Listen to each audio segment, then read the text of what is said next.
जिस तरफ हम जा रहे हैं, अगर हम इस बर्बादी को यहीं नहीं रोकेंगे, इस पर अंकुश नहीं लगाएंगे, तो हम बहुत मुश्किल में फंस जाएंगे। देखिए, 1950 के दशक में एक घोटाला हुआ था, जीप स्कैम।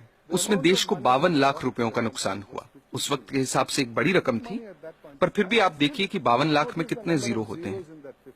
और भी कई घोटाले थे।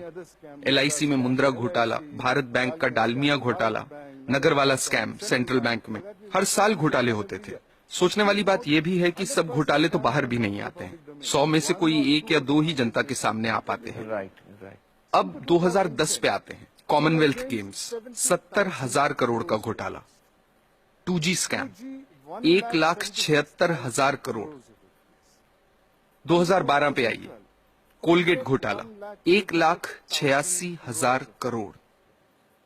अगर 1,86,000 करोड़ रुपए का एक घोटाला होता है, तो देश की अर्थव्यवस्था पर क्या असर होगा, आप अंदाजा लगा सकते हैं।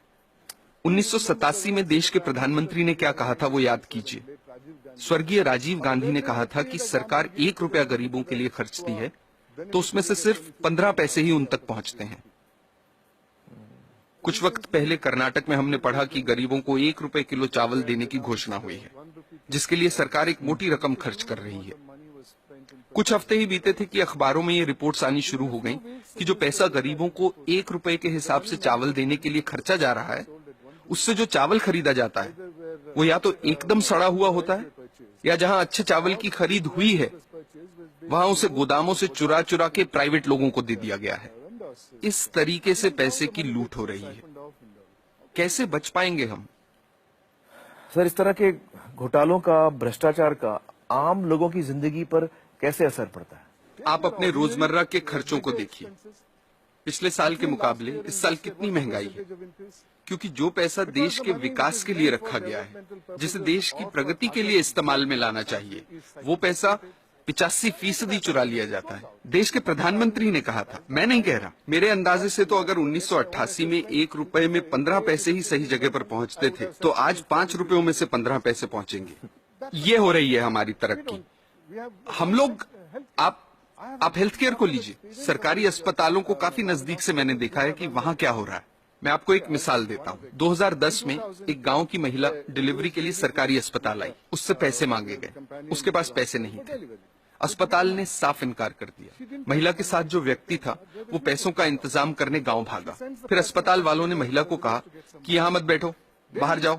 वो बेचारी उस हालत में सड़क पार करके बाहर बस स्टॉप पर जाकर बैठ गई। जब तक पैसों का इंतजाम होता, बाहर उसी बस स्टॉप पर उसकी डिलीवरी हुई। ये किस तरह के समाज में जी रहे हैं हम? मुझे लगता है कि लालच तो एक बात है, लेकिन लालची होने के साथ साथ हम अपनी इंसानियत भी पूरी तरह से खो रहे हैं। हम इंसान से शैतान बन रहे हैं। हमें इस बात से कोई फर्क नहीं पड़ रहा कि दूसरे लोगों के साथ क्या हो रहा है। हर जगह, हर डिपार्टमेंट का यही हाल है। कुछ ईमानदार लोग भी हैं। मैं ये नहीं कह रहा कि सभी 125 करोड़ लोग बेईमान हैं, लेकिन ज्यादातर लोग मजबूरी में ईमानदार हैं, क्योंकि उनके पास बेईमानी करने का मौका ही नहीं है।